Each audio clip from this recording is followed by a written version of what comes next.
Welcome to the Tack Room, your guide to the world of equine law, business, and policy, brought to you by Holland & Knight's equine industry team. Join us as we explore the legal and business landscape of the equine world, offering insights designed to accelerate your equestrian ventures with confidence and clarity. Welcome to today's episode of the Tack Room, where we will explore the impact, career path, and ultimate retirement of jockeys in horse racing. I am so blessed to be your host, Kayla Pragid, chair of the Equine team here at Holland & Knight. I am thrilled to have with us Ramón Domínguez and Professor Gabrielle Kuenzli, who are both guiding lights for jockeys in horse racing and will help us unpack the complexities of racing issues that so often impact jockeys both professionally and personally. Starting with Ramón Domínguez, he is a retired Venezuelan-born jockey and a National Racing Hall of Fame inductee, whose career in American thoroughbred racing was nothing short of extraordinary in my opinion. He is a 3-time Eclipse Award winner for Outstanding Jockey, a 3-time Breeders' Cup champion, and in 2012, he set the all-time single-season earnings record for a jockey. Unfortunately, and very tragically, his career was cut short in 2013 following a tragic brain injury sustained on the track. A reality that I think has really made Ramón so passionate and such an incredible advocate for jockey welfare and a champion of the Permanently Disabled Jockeys Fund, another nonprofit he started. Our next guest is Professor Gabrielle Kuenzli from the University of South Carolina, whose perspective I think will help us really unpack the legal and practical realities affecting jockeys in horse racing and specifically Latino jockeys. Professor Kuenzli brings an academic lens to the issues we're discussing today, including work conditions, career transitions, personal and professional challenges, and really the impact that the Latino community has had on jockeys and horse racing holistically. Ramón and Gabby, welcome to the Tack Room. We are so glad to have you here and to hear all of the great insight you're going to give us today. Maybe Ramón, we'll start with you, but I want to know if you can tell our listeners, how did you get into horse racing? How did you become a jockey? What is your background?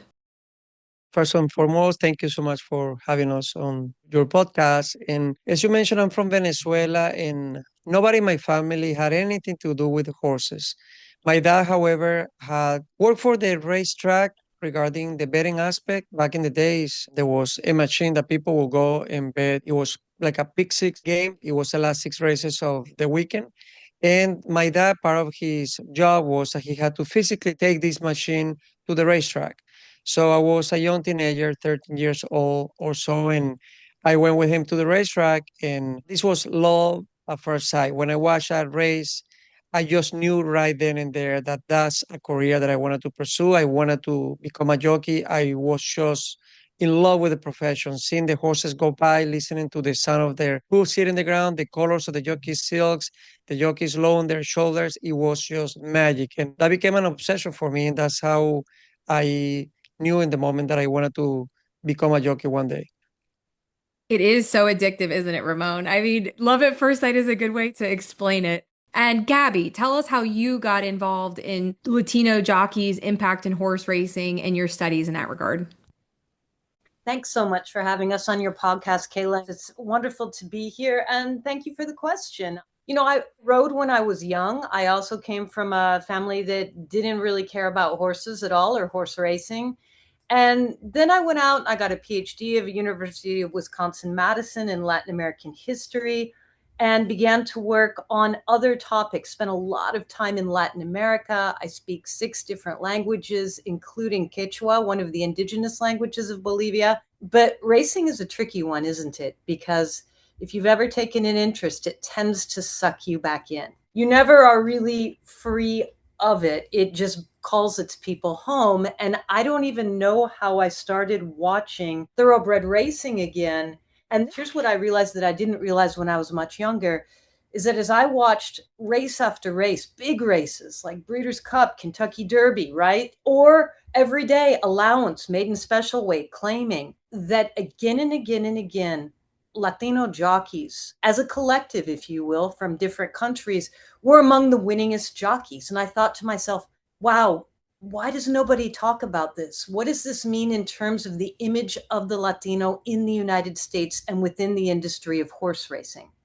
And that's sort of how I began. The amazing part to me is that this question hasn't really been asked. There's been a lot more effort expended on looking at Latinos as labor, as hot walkers, as grooms, super important jobs. But again, we also know the least well-paid jobs within the industry.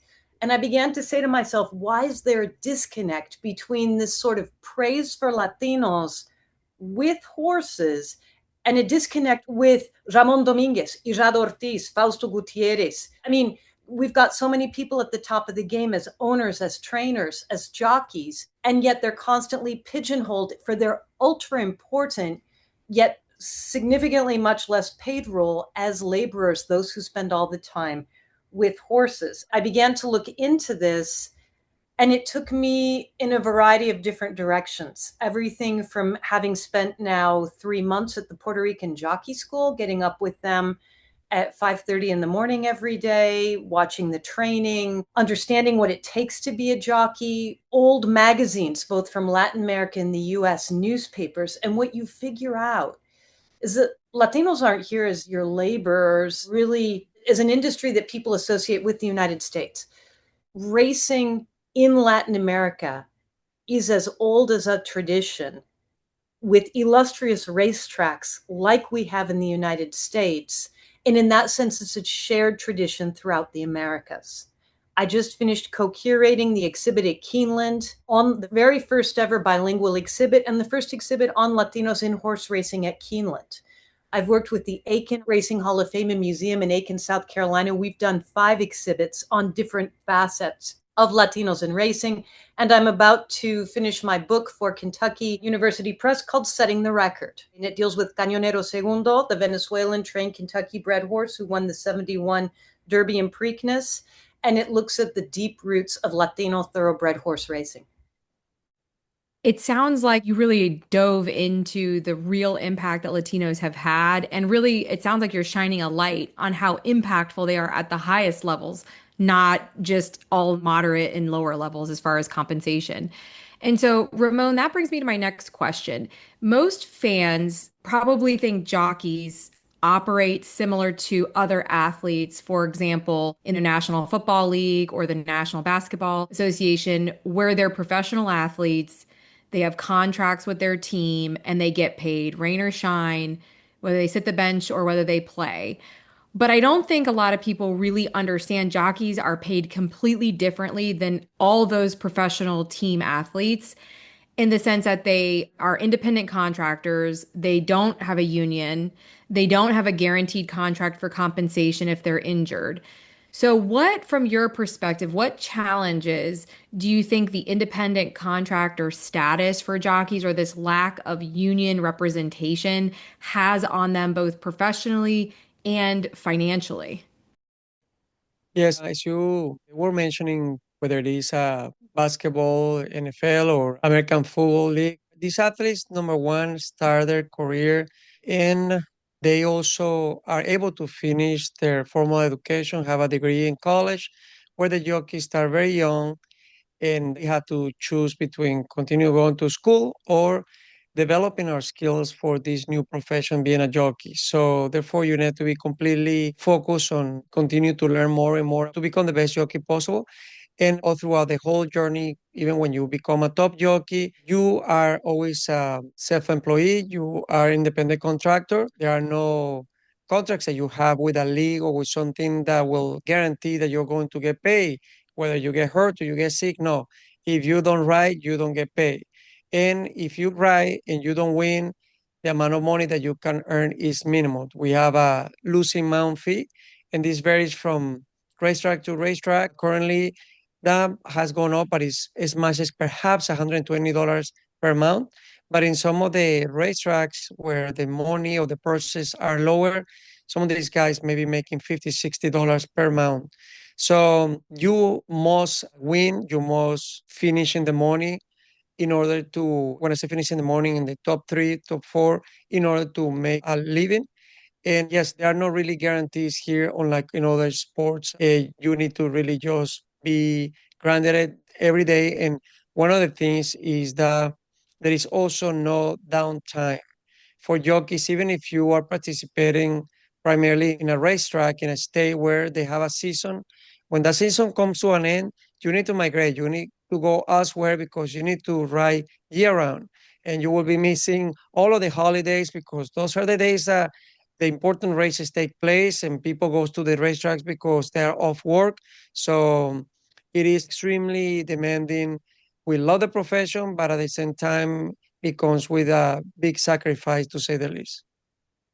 And a huge sacrifice. And not only that, but just the not knowing when you're going to get paid, if you're going to get paid, and a lot of things outside of your control, unlike a lot of sports where you control your health, your physical fitness, you're relying on an animal. And oftentimes animals you don't own, right? And so you're not necessarily there with the animal every single day if you're racing 10 different horses in a particular day. So what a difference. Gabby, I know you've written that the racetrack can and has served in some respects as a public platform where Latino athletes can claim space, so to speak, in American culture. I think that's when I read one of your past research works. That was at least my interpretation. How have Latino jockeys used, in your opinion, their visibility and their success in racing to shape perceptions about Latinos in American society and sports? I think if you've gone to a racetrack, I mean, people think of thoroughbred horse racing, they like to call it the oldest organized sport in the United States, right? So it has a storied past. They associate it with the Vanderbilt family, the Phipps family, right? The Whitneys, all these big illustrious names. And yet, if you look at a racetrack, and I don't mean recently, I mean throughout the 20th century, who do you have in the winner's circle? You've got in the winner's circle Latinos in a privileged position, higher up than everyone else, if they are the jockey, demonstrating their skill, their excellence. I like to look at horse racing as a source to talk about Latino excellence, rather than talking only about labor exploitation, which also exists in horse racing. But what I'm arguing is not, don't talk about labor exploitation, but don't truncate the narrative, right? We've seen Latinos, I have a whole folder on philanthropy. A lot of these jockeys give back. And one of the most visible cases was actually the case of Victor Espinosa, the first Latino to win the Triple Crown. Not just since he started winning big races like the Triple Crown, he'd always donated of his percentage of the purse to City of Hope Cancer Research Center. And when they asked him, they said, Victor, why do you donate money to City of Hope? Do you have someone with cancer? Are you a cancer survivor? And he said, no. He said, I have excellent health. I can't imagine not having excellent health. And so I contribute to people in need. And so what people don't realize too is that while many times Latino jockeys are branded immigrants, outsiders, look, they're helping fund cancer research in the United States of their own volition. They are contributing to improvements within US society. Many of them also lend their time and their resources to their home countries. It's not an either or, right? A lot of the jockeys who came out of the Escuela Vocacional Hípica in Puerto Rico will send pants back for the jockeys, boots for the jockeys, riding crops. They'll come and give talks. Sometimes they'll discreetly fund someone who's struggling to finish their course of study because of financial reasons. And so these are protagonists, right? Jockeys support across the Americas in many cases and contribute to society and to societal well-being in the United States as well as in Latin America. We need to look at Latinos in the United States as successful, as philanthropists, as people who give back and people who shape the existing society. And I'm sure the winners of the Kentucky Derby, the two brothers, also helped shine, I think, in a really positive light, how impactful Latino jockeys have been and continue to be, like you said, not just at big races, but the biggest races in the country. Ramón, I want to switch gears a little bit and talk to you a little bit about your personal career. I mentioned in the introduction that your career ended incredibly tragically with an accident that rendered you unable to continue being a jockey despite your incredible career and accomplishments.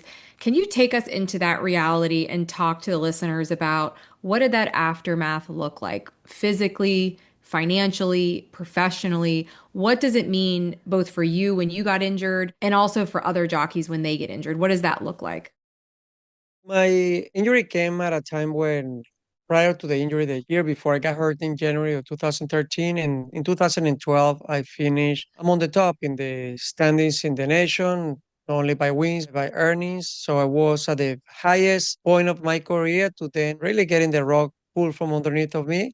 So as you can imagine, it is something that comes along with a little bit of difficulty, just coming to terms that I'm no longer going to continue riding horses and facing what I always describe, which is really the best way to put it. It's a grieving period where you are separated from this identity that, although it is wrongfully created, but at the same time, I couldn't help to be identified with Ramón the jockey. So with time and the support of family and friends, I was able to really turn the page and embrace the now and embrace the future. But the reality is, I did very well. I was privileged to do extremely well, both in terms of wins and also financially. But then when that day comes to not ride anymore, there are limited options for the jockey.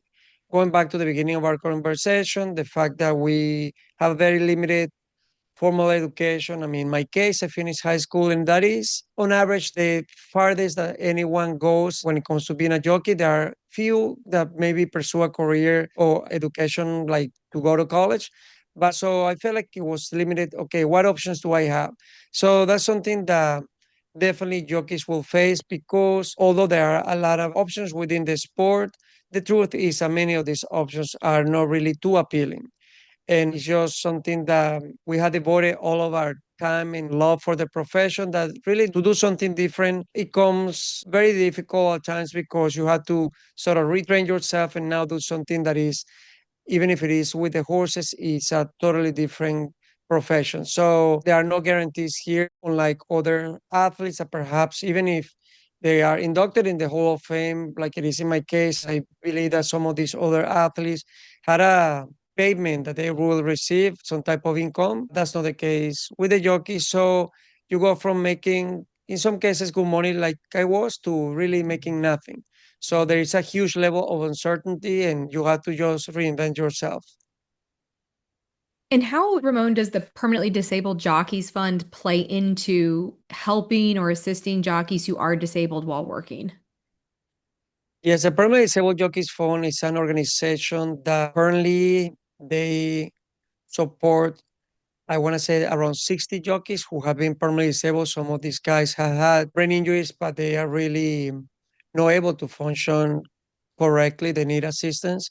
Some of them may be disabled when they are just paralyzed and maybe on a wheelchair. So therefore, their mobility is limited. So this is an organization that doesn't count any guarantee funding. The funding comes from donations. It comes from perhaps some channels that have been able to be open within the racing industry, that some money is being supported, but there is no a whole lot of money. They are always looking to increase the resources to ideally create an endowment and be able to support these jockeys even greater than they do now. So these jockeys get an stipend, or they get a monthly payment that is minimal, but they're so appreciative of getting something, because some of them, that's all they get. So it is a crucial part of the life of these jockeys who have been permanently disabled. And it's something that really came up or was created in 2006. So it's relatively new. But once the jockey qualify, by qualifications, there is a third party that is able to determine whether the person really meets the medical criteria to take advantage of these benefits, and therefore then they start getting this monthly payment. But it's something that has been improved over the years, but there is still definitely room to increase this stipend to provide more support to these jockeys. That's an amazing fund, especially like you guys said, is that, you're only getting paid when you're riding. And obviously, if you're injured or permanently disabled, you're not riding. So your income just, the spigot completely stops.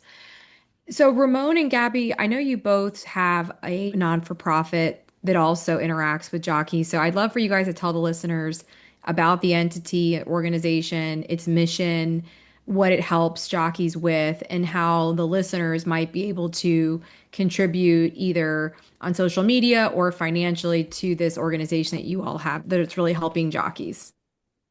Yes, I'll open up by telling you about the organization and how and why it was created. And I'll let Gabby tell you a little more insight on the actual support that we're offering the jockeys through the organization. So it is called Jockeys Guild Education Foundation. It is a non-for-profit organization, an idea that came from Craig Bernick. He is the owner of Glen Hill Farms, and him and his family, through the Loving Family Foundation, has been extremely good with many different groups in society. They identify groups that need support. One of their programs is they support 51 schools in Chicago, which is their home base, to provide all of the necessary tools that the students get, scholarship, books, and pencils, you name it. They provide this for 52 schools. And Craig realized that jockeys had this unique predicament that, again, they started the profession when they're young teenagers. We are really young. Some of us start when we're 13, 14 years old. And because of this lack of education in terms of going to school, when our days as a jockey come to an end, we found ourselves, as I did, in, okay, now what? So he wanted to support by providing scholarships for the jockeys who are permanently disabled, retired, inactive, who are Jockeys Guild members. And he came in collaboration or started doing this with the Jockeys Guild. And we are very happy because ready to start taking application for the jockeys. But I'll let Gabby expand on actually the services that we're offering. Yeah, no, thanks, Ramon. What we're doing is, so you can do a variety of things. And thanks to Glen Hill Farm and Craig Bernick for setting this up. Because, for example, there's another organization in the UK. It's called JETS, the Jockey Education and Training Scheme, right? And we've spoken with them, but this is funded by the British Horse Racing Authority. Okay, we don't have anything like that in the United States to organize on a national level opportunities for jockeys. So we're very grateful to Craig Bernick for seeing this need. What we do then, you can either enhance your current career. Okay, let's say you are you're going to be riding a lot in Japan and you need to learn some Japanese. We can find classes for you and fund them up to $5,000 for you to learn Japanese. If you always wanted to take a nutrition class while you're riding, we can find you a nutrition class. And if you're riding and your time's limited, it can be online. If you want English classes, we can do that. It all depends according to your needs. So it can enhance riders' careers while they're riding. Or as you're beginning to think, okay, look, I don't want to be 60 years old and galloping horses because there's a lot of wear and tear on the body. If you realize that you start having kids and you're moving around a lot and you're not seeing them and you begin to think about a second career, right? We can help you begin those studies. Now, we can fund up to $5,000 a year. And some of the issues that come up are, for example, computer skills. Taking a class online is not child's play. How do you use big platforms like Blackboard, right? We're going to also offer an introductory course, and I'll talk about that in a minute, for you to sort of get up to speed with reading comprehension, computer skills, basic things that you need to return to the classroom, right? And that course we're developing through Bluegrass Community and Technical College, through their Workforce Solutions department in conjunction with Dixie Kendall, who's the head of the Equine Studies department. So if you're like, my God, I haven't been in a classroom in 18 years, we can help you with that.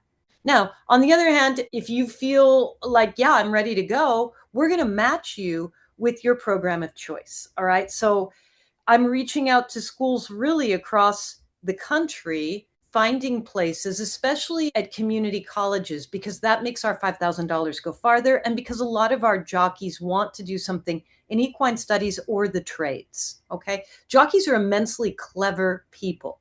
And I could give you 1,000 examples there, including Ramón Domínguez, who is right here with us. I mean, he invented a riding crop that was more humane for the horse and equally effective at incentivating the horse. He's had his own television program. He's been a guest announcer for big races. I mean, jockeys are smart people with so much to offer. The question is only really how to get that certificate, like the riding license you needed when you became a jockey. And that's what we can help you do. Ramon and I have been going around, not just on one hand, we had people fill out surveys, which was useful. And I thank all the room representatives at the various racetracks who helped us with that. But we go around to the racetracks and talk to people. Because imagine, Kayla, if I said to you, hey, you're not going to podcast anymore, what would you like to do for a living? I mean, that's a big, daunting question, Yeah, right? that's a hard question for sure, especially when you're not thinking about it. Exactly. And if you do think about it, it implies that you won't be writing. I mean, there's mental baggage with it too, right? There's a loss of identity, as Ramón pointed out earlier. And there's a question of how do I even do that, right? I mean, horse racing has a program called Amplify that Anis Montplaisir set up, which at least helps people who want to get into the industry get into the industry. We didn't have anything set up for people to leave the industry and successfully find another career. And that's what we're in the process of doing. It's been great talking with the jockeys. Sometimes people know exactly what they want to do, and sometimes they tell you, I want to explore their careers. I don't know what they are. And so then we sit there and talk to them. We talk to them not just like, well, you could do A, B, or C. You say, okay, what did your family do? Was that interesting to you? Did you ever study anything else? And since I've lived in Latin America for 6 years and lived in Europe and Latin America, I'm familiar with different professions, different degrees, different possibilities, and career track patterns. And so that's what we do. And it's been, I think, one of the greatest parts of this job is having the opportunity to have these conversations with the jockeys themselves. It's been a real privilege. That makes perfect sense. I mean, in order to understand how to help them, you really need to understand what drives them, what motivates them, where they come from, and meet them at that spot so you can help them. And so that brings me, I think, to the last segment, which is I'll start with you, Ramón. If you could go back and you could talk to your younger self, your 13-year-old self, maybe your 15-year-old self, when you first got to the racetrack, or maybe even right when you became disabled, when you were in not a great place, both probably mentally and physically. What's one piece of advice you might give to a jockey, either coming up brand new or someone who has experienced a setback in their career, like a disability or just any type of setback? What advice would you give that person to either help them find resources, to help them get in the right mental state, or anything that would just help them get back on the right track? It is great to live in the moment and to aspire to be the greatest at your profession, and that should never change. And although some people may see this as a negative perspective, it is reality in terms of a jockey to really be aware that it is a very risky profession. Therefore, try to protect themselves as much as they can with having a disability insurance, because there is this confusion when you talk to the average person who do not know much about insurances in general. They say, oh, the jockeys, that they don't have a lot of insurance. And typically people think of health insurance. Health insurance is one thing. You can go and buy a health insurance policy. What we're talking about here is in the event that you get hurt. If you get hurt and you're out for 3 months, 6 months, well, you should have a policy that really covers you, and you have a temporary disability where your expenses are paid for, and you can buy that depending on what your expenses are. But also, if God forbid you get hurt where you cannot ride any longer, wonderful. It would be amazing and important to have something that will give you a good lump sum that can, if anything, push you and give you a good space or good frame of time that you can be safe. You can have the ability to now process, okay, how am I going to plan for this second part of my life? And you don't have to worry simultaneously about where or how am I going to pay my rent. So those are insurances that exist. And with the nature of how risky the profession that a jockey is, they definitely should have disability insurance in place. I think that's great advice and very practical advice, I think, from someone who's dealt with that. And then, Gabby, if there's anything you can think of based on all your work with jockeys and dealing with them needing these classes, what's one piece of advice you would give jockeys who are young, getting ready to start their career, that could help them ensure that they're successful both mentally and physically and perhaps financially throughout their career? You know, my piece of advice at this point would be just call us, because I think Ramón and I both love most working with the jockeys. We don't aspire to be an administrative, top heavy career in name alone. We really want to make a difference within the industry and lead by example. And know that, like, look, at the Puerto Rican jockey school, you cannot leave if you do not complete your high school degree. Okay. This isn't a new concept. In the UK, these conversations with their organization, whose acronym is JETS, begin the day you get your license. Whether it's for jockey career enhancement or for thinking about a second career, these are conversations that, because of the nature of the profession, aren't taboo and should be considered. It doesn't mean you're not committed to riding. It doesn't mean that you're not going to be a good rider. It's just part of it. And we would love to talk to you. And Gabby, if you can just say the name for our listeners again of your organization and what's the best way for any jockeys listening to this podcast to get a hold of you? Is that via email, phone? How would they reach out to you? It's the Jockeys Guild Education Foundation, and its abbreviation is JGEF. And Ramón, is the website jgef.org? That's correct. Yes. Okay. And in there, they will find also an email. But if not, they can reach out to me via personal email for this organization, which is my first name, Ramón, at jgef.org. And most jockeys have my phone number. And if not, all it takes is to ask one of their peers and they'll find it if they want to talk to me personally or to Gabby. But yes, once again, the email would be Ramón at jgef.org. And the name of the organization, Jockeys Guild Education Foundation. The website is jgef.org. And in there, they can find a lot of information that will inform them, excuse the redundancy, about many different aspects of this, the program, what we're offering, and how they can get support. I think one of the wonderful things about having Ramón as head of this organization is that they have a common ground. Ramón knows what they're talking about. I don't know if people realize it, but a lot of jockeys call him while they're riding. They say, hey, could you watch this race with me? Give me advice. Like, he's constantly shaping those who are riding currently. He's shaping the field of horse racing. And so because he maintains such an active dialogue and role with jockeys in both Spanish and English, language too is not a barrier. You can call him Spanish. Nobody minds at all. The point is that they can begin from a very different starting point. I can't think of a better person to head this organization for it to be successful than Ramón Domínguez. It's very, very important. Jockeys respond differently. They open up faster. They make references to things that they don't feel they have to explain to someone who isn't race riding. And they usually enjoy the conversation. I can only imagine, because the first time I met Ramón, he was so welcoming and open arms, and he talked to me. We met at the Derby actually in 2026, just a few months ago. And he's just such a beacon of light and energy and kindness. And so obviously encourage everyone to reach out if you want to be a jockey, you're interested in being a jockey, know someone. And of course, anybody can reach out to me, and I'm always able to connect you with either Gabby or Ramón too. So I cannot thank you both enough for being on the podcast.